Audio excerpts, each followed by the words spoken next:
Email marketing is as old as the technology itself. With the advances in analytics, AI, and interactivity, today's email campaigns don't look like anything from even 5 years ago. But have the underlying theories changed with the times? On today's AVSocial, we'll take a fresh look at email marketing, the best practices for today, and helping you get the most out of your email lists. The network for the AV industry. What are you listening to? This is AV. This is AVNation. This is AVNation. This is AVSocial number 49, recorded on Monday, July 29th, 2019. Dirty Databases. Support for AVNation is brought to you by Sure. Sound extraordinary. Email marketing is as old as the technology itself. The advances in analytics, AI, and interactivity, today's email campaigns don't look like anything from even 5 years ago. But have the underlying theories changed with the times? On today's AVSocial, we'll take a fresh look at email marketing, the best practices for today, and helping you get the most out of your email lists. I'm Kelly Perkins, and with me today is my awesome co-host, Dawn Mead. Hey, Kelly, thanks so much for that intro.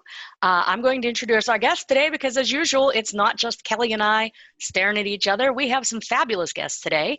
We are joined with Ms. Jane Johnson of Pivot Communications. Hi, Jane. How you doing? Good. Getting all caffeinated for this. Right on. Happy to be here. Thank you for coming on the show. We appreciate it. We also have the lovely Krista Bender, also of Pivot Communications. Hey, Krista. Hi, I'm willing to bet I'm way more caffeinated than Jane. I'm not taking that bet. It's true. She has a 2-hour advantage, though. She's East Coast. Yeah, Oh, there you go. I've already drank a Monster, and this is my second coffee, so we'll see if we can get a heart attack while I'm on the show. Good Lord. She's taking it up a notch. And our final guest for the day, last but not least, Mr. Stephen Picanza of Latin & Code. Stephen, thanks so much for coming on the show today. Thanks for having me. I've had no coffee. I'm just naturally hyper, so here we are. Great. Fantastic, whatever it takes. So folks, today we're going to talk about email marketing. Let's just start off with what's the number one thing marketers have to do to craft a successful email campaign. I have to be honest, when I was in marketing full-time, I was terrible at email marketing. It was like the worst thing for me personally. So I'm here to learn today. Stephen, let's start with you. What's the number one thing you got to do as a marketer for successful email campaigns? Great. I mean, email has been around forever and it's changed, but it hasn't for me and for my clients and students and whoever I'm talking to about email marketing. It starts with the goal. What are we trying to do here? Is it clicks we're going after? Is it open rates? Are you trying to make them do an action? Whatever that goal is, start there and work backwards. And so I think the number one thing that a lot of marketers aren't doing is they're just being reactive. They're just, I need to send an email because I need to send an email. And then they sit in front of their computer thinking, what the hell am I going to send? And what's the point of this? And what am I trying to convey here? So to make it as simple as possible is figure out your attribution model. And it's going to change per email. It's going to change per campaign. But whatever that is, stick to that. Wow, great. Got Again, something I lacked when I was working on email marketing. It's like, my boss said, my boss said send out emails, so let's make some emails, I guess. Right. Well, right. Just to add to what Stephen said, it's really critical that you know who you're sending an email to.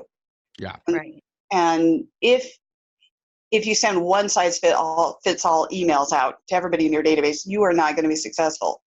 So yes, start with your goal, then figure out who it is you're talking to and what actually is going to have meaning for them. And I think that actually is one of the things that we see doesn't happen often enough. Okay, great. Yeah, I mean, proper segmentation, Mm-hmm. It's I think by doing a really good job segmenting your emails, you're going to know how to craft the perfect email for that segment. And you're not going to come off spammy. You're not going to come off inauthentic. You're going to come off, oh, wow, this brand actually understands what my needs are. Right? We actually are trying to address the audience with their specific, problem in hand. And I think that, as Now marketing, right? The barrier to entry to marketing is so low these days, right? Anyone with a cell phone and a Facebook account who can write a half a sentence could become a marketer. And, I think the problem that we're seeing is there's a lot of smoke and mirrors out there where, we could do this and we can do that and we can do this as a marketer, but they're not keeping to the fundamentals. And they're not keeping to. And that's why I would say, in theory, if you know who your audience is, you could craft the perfect email. In actuality, it's really hard to do. Yeah. And one thing that I always encourage my writers to do, and anyone who has anything to do with email marketing should try to do, is read your email out loud to yourself. It's a really simple step, but you'd be surprised how much you can uncover. Just read it out loud to yourself. If you stumble reading it, or if there's something that doesn't quite make sense, that's the number one way to identify that maybe you better do a little bit of a rewrite before you hit send. Yeah. Krista, anything to add? Jump on in here. Yeah, I know. Jane totally took my thing, but, I'm going to kind of go into maybe some deeper dive into that. Is I often see a disconnect in a company's brand and then their outreach. Like, a lot of times their website may be big, vibrant colors, and then their email is not the same logo at all, or different colors, or it's just a different voice. Like, there's often a disconnect that doesn't match. Right. It's an inconsistent experience, and if you create a disconnect for your recipient, you're not going to get the intended result. I mean, every touch point is an opportunity to build trust. And so we need to take that as a marketer. You need to take that seriously. Every touch point is under the microscope. And so, don't make sure your voice and tone and your brand look and feel, and make sure there's consistency across the board. And consistency, it just goes hand in hand with email marketing. Don't just send one email out. You got to be consistent. You need to build trust with your audience. And it's going to take time. It's going to take a lot of nurturing. So with the authentic voices, and then we're kind of jumping off of our little schedule of questions here, but one of the things we've talked about on previous shows in the past, ways as marketers to get more people in the company involved in our activities and to get more content so that it doesn't always fall on us. We've always said, talk to your sales team, your engineering team, your support team, your guys in the back building racks. Ask them what their customers are asking them, or if they have some tips or advice. So what we're saying, though, with consistency here is, don't just hand an assignment to them and tell them to write it. Just get their perspective, get their quotes, get their outline, and then we as the marketers craft that into something with the corporate voice or the brand voice. Yeah, I mean, there are some salespeople who are really good writers. There are some that are really good at generating ideas for marketers, and marketers are better placed to actually finesse the message and the copy. But I think that your sales team, I think you're right, the sales team is a really critical place to go to find out what those messages are that will resonate with the audience, because nobody knows better than your sales team. They're out in the field, they're on the phone, they're talking to them, they know what's going to get a prospect excited. They know what's going to make a prospect glaze over. Equally important to know. So I think that's a really good point. Right. Go ahead, Steve. One of the things that I've done, oftentimes I take kind of a fractional CMO role with companies, and I'll come in, and one of the things that I do to engage a sales staff or just engage staff, and it's simple, because sometimes the hardest thing to do is to get them to work with us, right? Everyone thinks marketers is all arts and crafts, and everyone thinks if you're a salesperson, you're a prima donna, and we all have these preconceived notions of each other.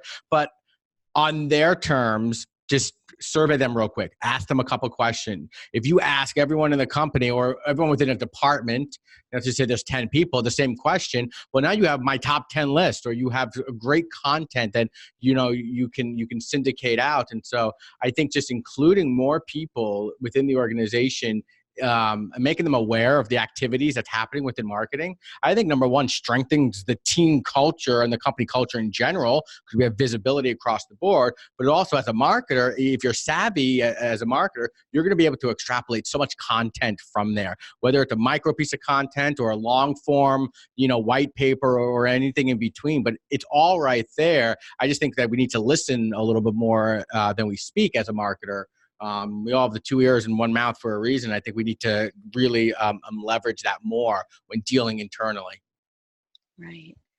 So we've talked a lot of already, just in the first question here, a lot of great things to do as doing email marketing, what are some of the biggest mistakes, maybe the top 2 mistakes that people will make when they're trying out email marketing? Let's start with Krista. Well, it ties back to knowing their audience. I think a lot of times people have a dirty database and they don't realize it or don't do anything about it. And when I mean a dirty database, it could be from one of 2 ways. One, they could have accumulated a list over 20 years and never went back and verified if those people still work there, if that's still their names or any of that. They just kind of sit there. And another way is by buying lists. Never buy a list. A list is bull crap. Don't buy that. It's awful, because maybe there is somebody on that list that could potentially use your services, but if they have no reason or understanding of why you're reaching out to them, they're just going to probably mark you as spam anyway. Yeah. I think that's just a huge thing, is having a bad database. And then also what always cracks me up is when somebody doesn't take the time to proofread their email and you have the brackets of the personalization that says put name here. Like that's a big thing of Or it's the wrong name. Yeah, or the wrong name, or Mr. Like, so as soon as I get a Mr., I'm like, delete. Yeah. Something Jane said earlier, I think avoiding spamming and avoiding, a lot of mistakes is not having, the proper segmentation in place, and then tailoring your voice and tone to that market. I mean, they signed up to be on that list for a specific reason. Don't all of a sudden start emailing them about something completely different. You're going to be, you're going to have the high unsubscribes, and your metrics aren't going to be reflective of your efforts. So make sure that you are segmenting and completely tagging, because you don't want to, like Krista said, have a dirty database. You want to have a healthy list, and the healthier your list is, it's going to come out with, all your great metrics. So really just targeting on your segment and understanding that they signed up to be in that list for a specific reason. Give them the reason to stay and to read and to open your emails consistently. Don't use that as an open invitation to now just promote every, activity under the sun that you want to. And I'll springboard off that a little bit with kind of what you guys are saying about buying lists and whatnot. Is I think I've run across a lot of people that just want a huge database, right? Doesn't matter who it is, whatever. We just have this huge database. And it's like, no, having a really small database of targeted people that actually want to hear from you is okay, right? Because they're actually the ones that are going to be interacting with you and are interested in getting content from you. So it's okay not to have a list of 10,000 people. So if you're a smaller company out there, don't worry if your list is only 1,000 people, or even 500 people, because if that list is good, then that alleviates your goal and actually show you're getting the content to the people that actually want to read it. Size doesn't matter, quality over quantity, right? Right. It's surprising how hard it is to get clients to delete bad contacts. There's like this emotional attachment to that big list, and if we can encourage people to go through and clean up that list, we've done them a great service. Plus, a lot of times it actually will save them money, because a lot of these marketing automation platforms charge by the contact. So I think as a marketer, we also need to do a better job at educating them on why vanity metrics don't matter. Okay. Right? A vanity metric of having 100,000, there's a great book. I forget who wrote it. Maybe it's Seth Godin. I forget who it is, but I love that term, by the way.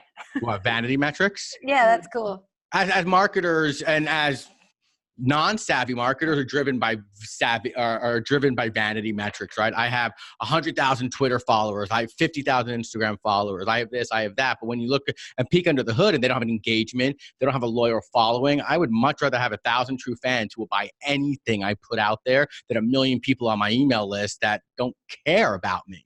Right. And, it comes back down to what we were saying. It's that quality over quantity. And I think in the past, maybe 2010 to 2013, 14, vanity metrics ruled everything. And you wanted to have those large numbers because it validated your organization. It made you seem, a lot more important than you really are. But then when you start to look at the organizations that are killing it, the silent sleepers, they're the ones who have a very small audience, but they are so engaged and they know everything that audience is thinking, and they know the problem that audience has. And if you're a product company and you do a really great job at nurturing your audience and understanding them, guess what they're going to do? They're going to tell you what to make next. They're going to say, hey, Brand, if you make this, I will buy that from you again and again. And so will everyone else. And so I think that, as a marketer, we just need to get away from crap marketing and just really focus in on what is going to move the needle, with your micro goals and your macro goals, and stick to that. Don't get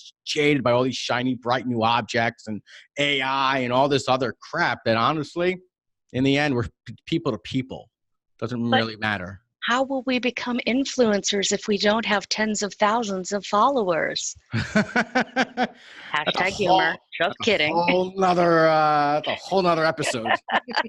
For sure.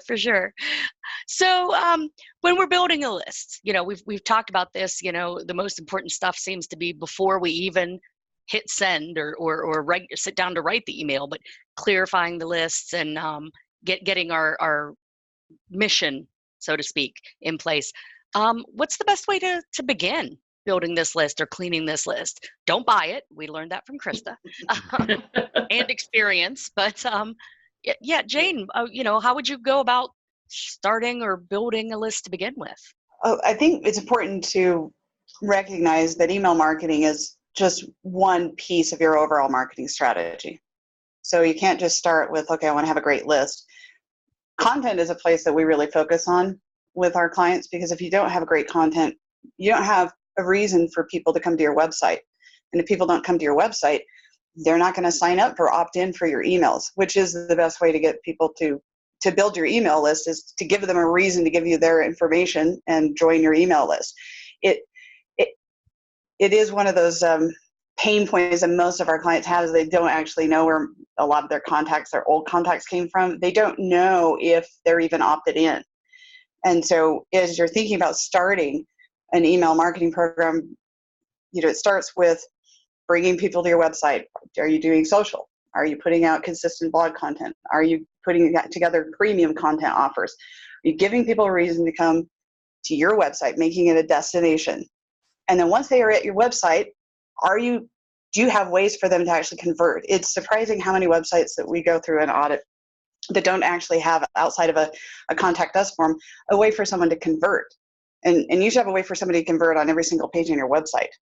So invite people to sign up for getting a recap or summary of your blogs. Invite people to sign up for your email newsletter. Those are the people that say, yes, I want to hear from you. They're going to be your best quality leads.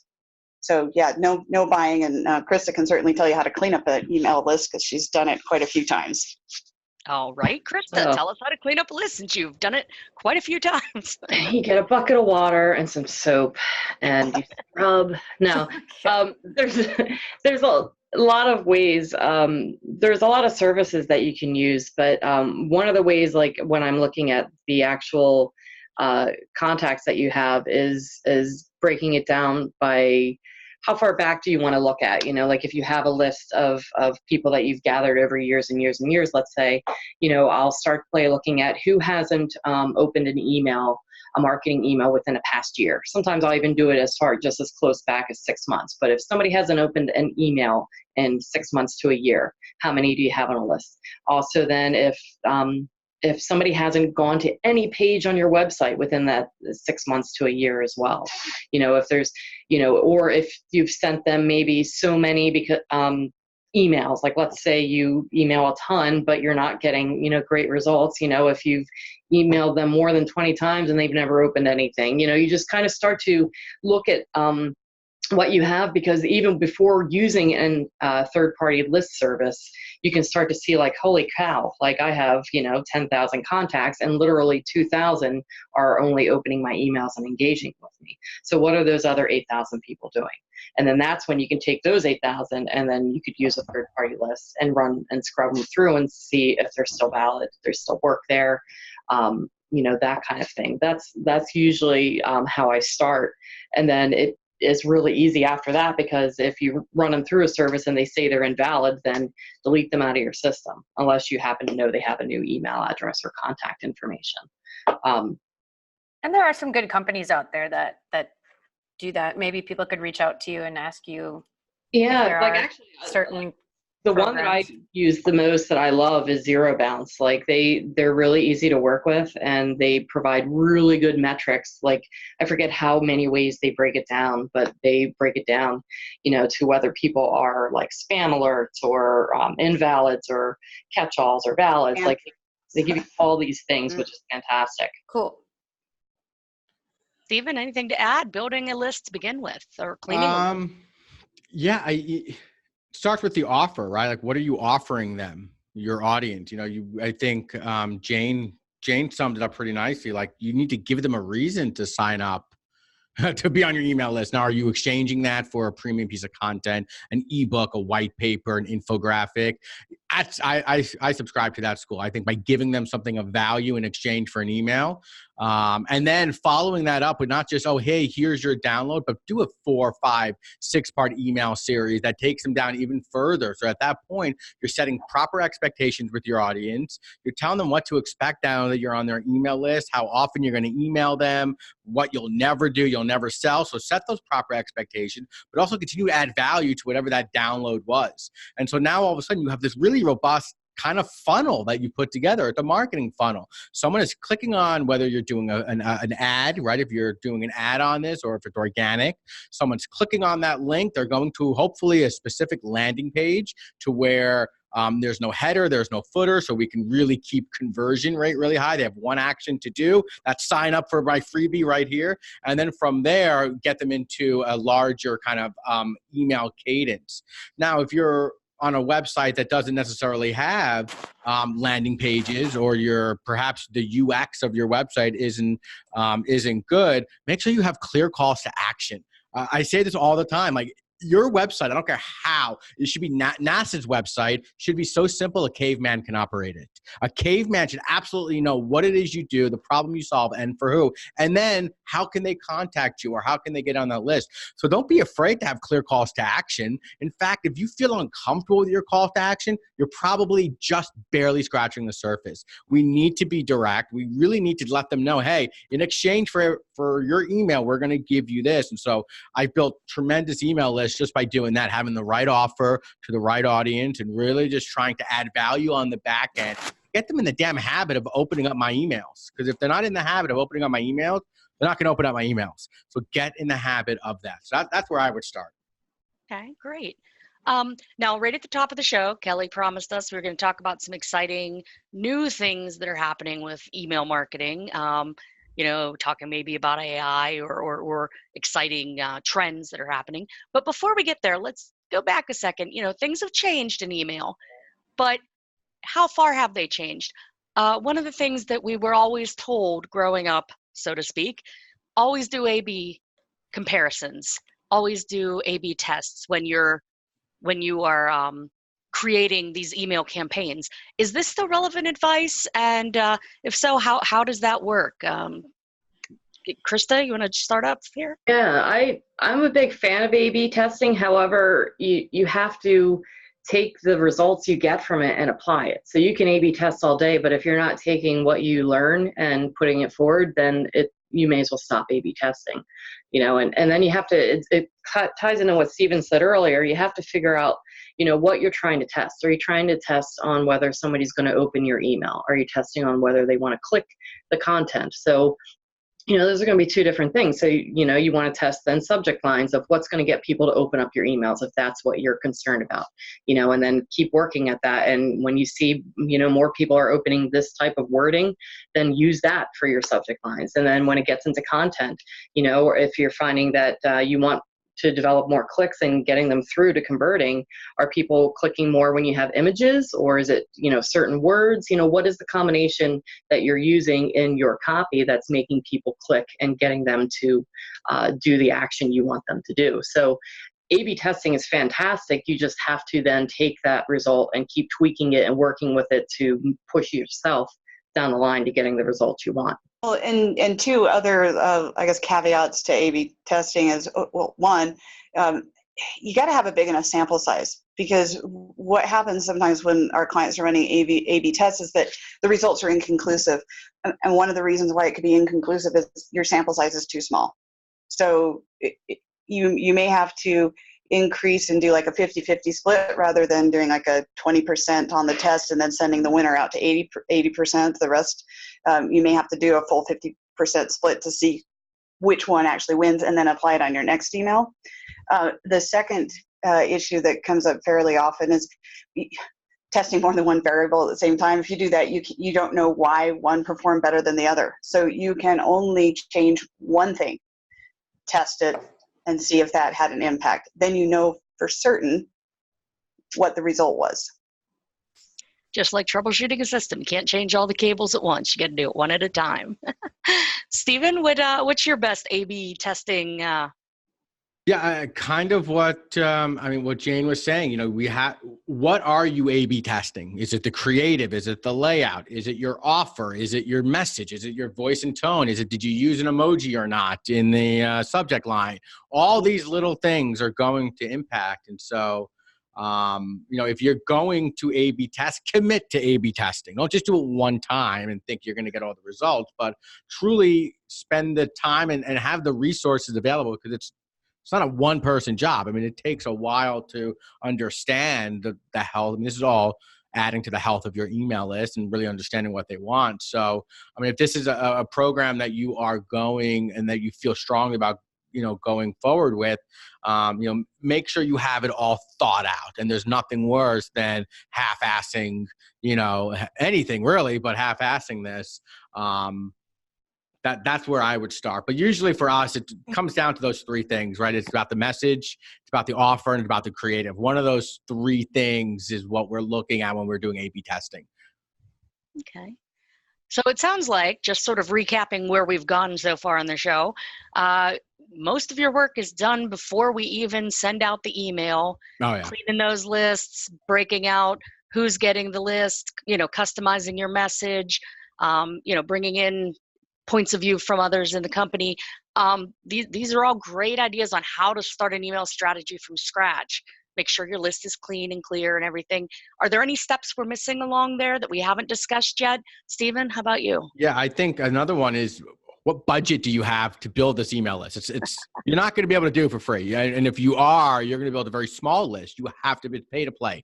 Everything is pay to play. So if you're going to be thinking about putting together an email marketing campaign, well, we need to have an initial budget to start with. Whether that's running ads on Facebook or any other social, or even just having budget just to build out great emails or build out a landing page to capture that audience. And so, while yes, social media is free, the cost is to do it right. Yeah, exactly. Funny ears. The cost to do it right is definitely there. And so that's another thing that I think most organizations aren't aware of when thinking about really putting together a proper strategy. Right. Jane, Krista, jump in on, what have we missed thus far in the show?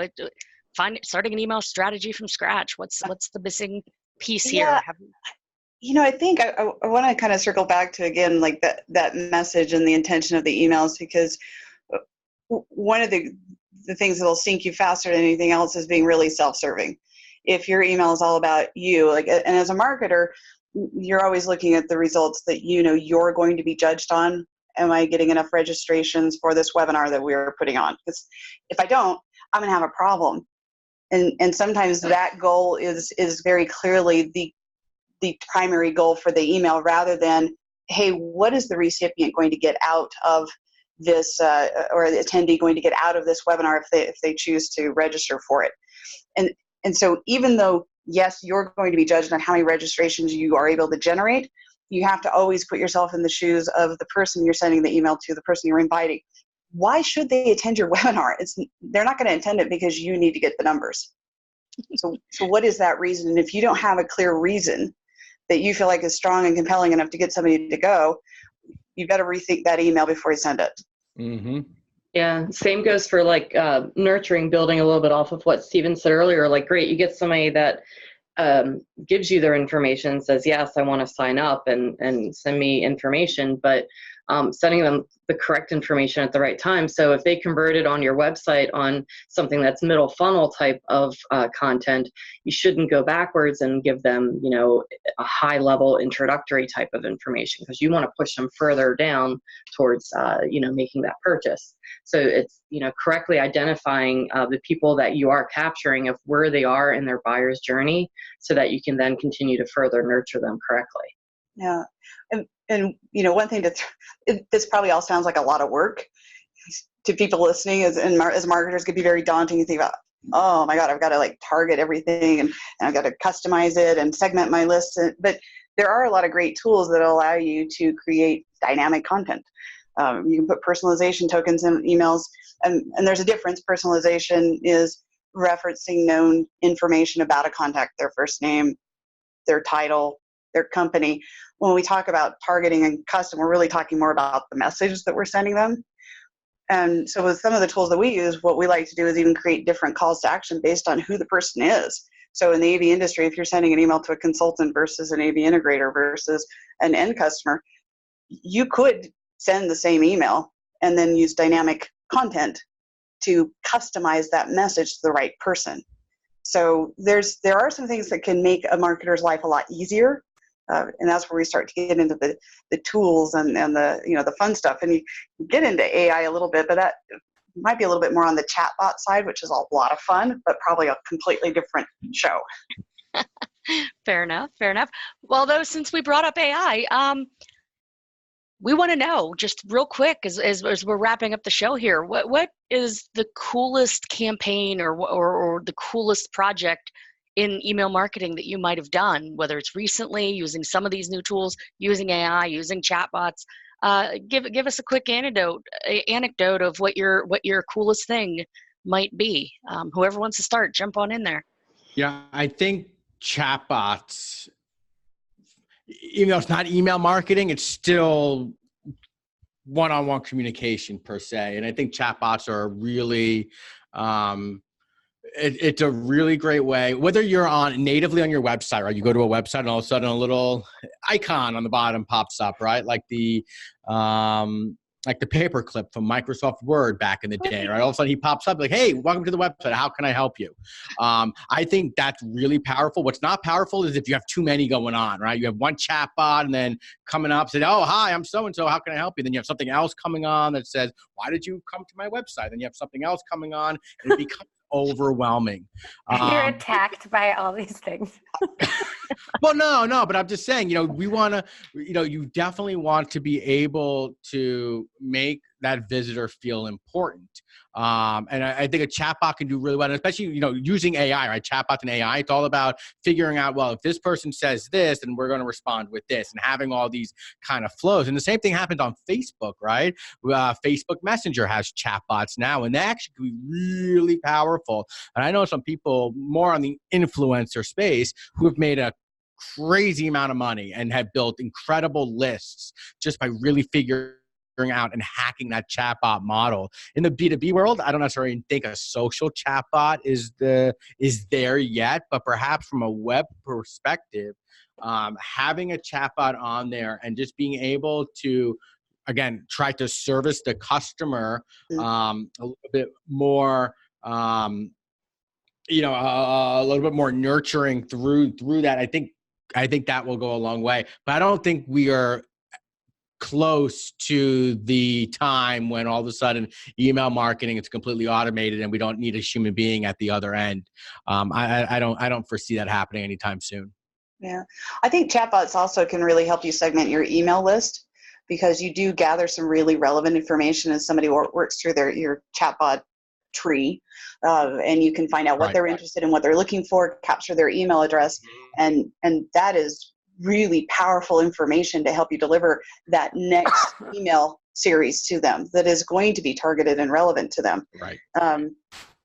So I think it is kind of a newer thing, particularly for the AV industry. And I expect that we're going to have a lot of conversations about the role of chatbots in email marketing and kind of that tie-in. But I think, a really practical way or a tool that is available now would be looking at dynamic content and personalization.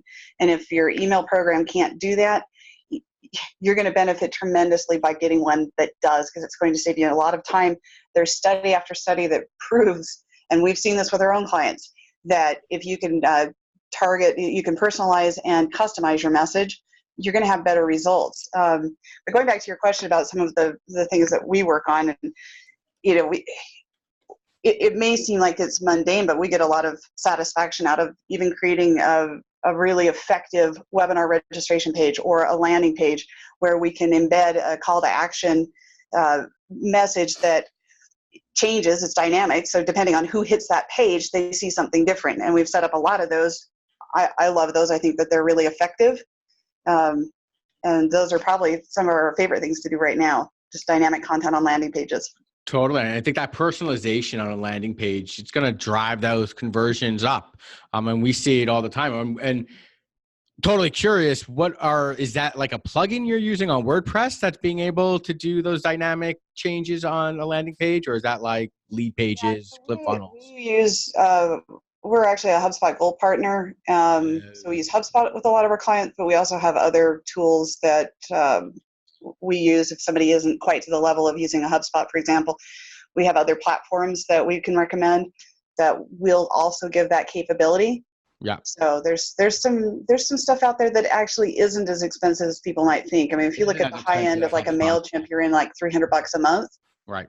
So if you can get something a little bit nicer for that, then all the better. Great.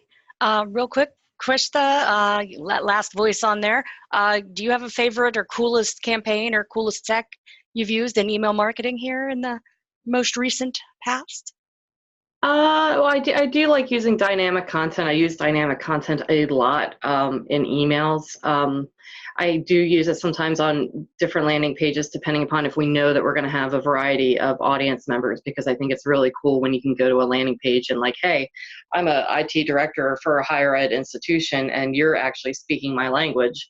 But then on the flip side, hey, I'm, corporate Susie here, and I need to know about, this. And, so I think dynamic content's really cool. And I actually recently have been working with a client that we've had very, very good success on a pop-up form. I know that sounds silly, but not all pop-up forms are created equal, because I've been creating them for 3 years, and I finally have one that's like kick-ass right now, getting a lot of hits and likes and gathering of information. So it's perfect, because we're putting it on the correct pages and it's the correct information that people want to see. And so that's when it's like really cool. That's when I get like super excited, because I don't think marketing is boring in any way, but it's hard for me sometimes personally just to get like some ROI out of it. So like I get really excited when I see these initiatives have the success that I want to, whether it's, right there or even, going beyond what I was expecting. So I get super excited then. So then it's like, yay, then I can turn around and be like, hey client, we got something super exciting now.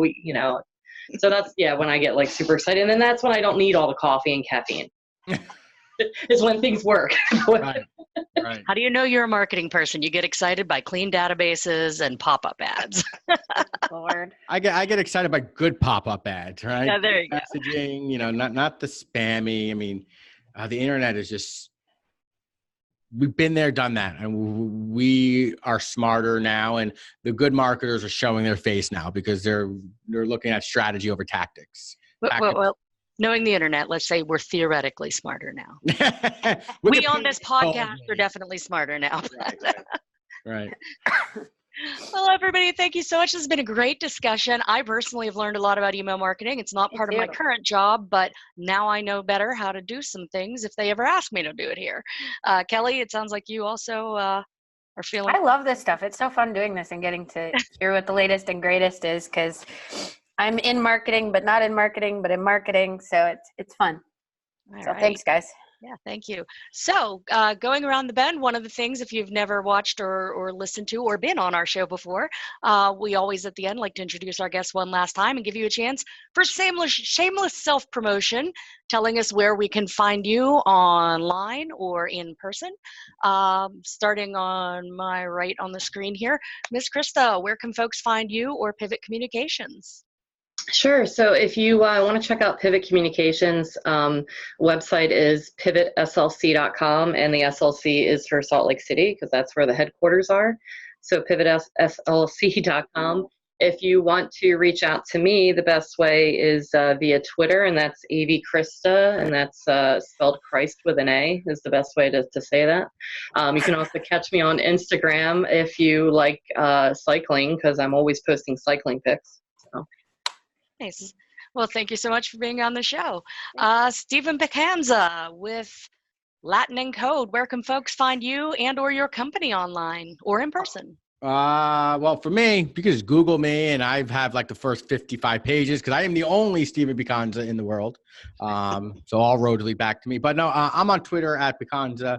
I also am pretty heavily invested in LinkedIn, so you can find me there. And then for Latin and Code, you can just check us out at latinandcode.com. And that's AND code? Yep, Not AND like code. ampersand or anything crazy. All right, AND code. Perfect. Well, thanks for coming on the show. It was a pleasure having meeting you today. And of course, last but by no means least, Jane, where can folks find you? We already know where to find Pivot, thanks to Krista. Don't Google me because there are a lot of Jane Johnsons out there.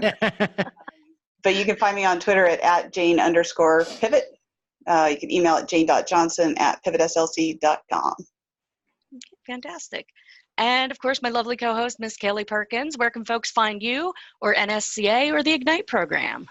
IgniteYourCareer.org is the big initiative through NSCA that I've been working on for the last year. If you want to find me directly on Twitter at Kelly P. Perkins, on LinkedIn at Kelly P. Perkins as well.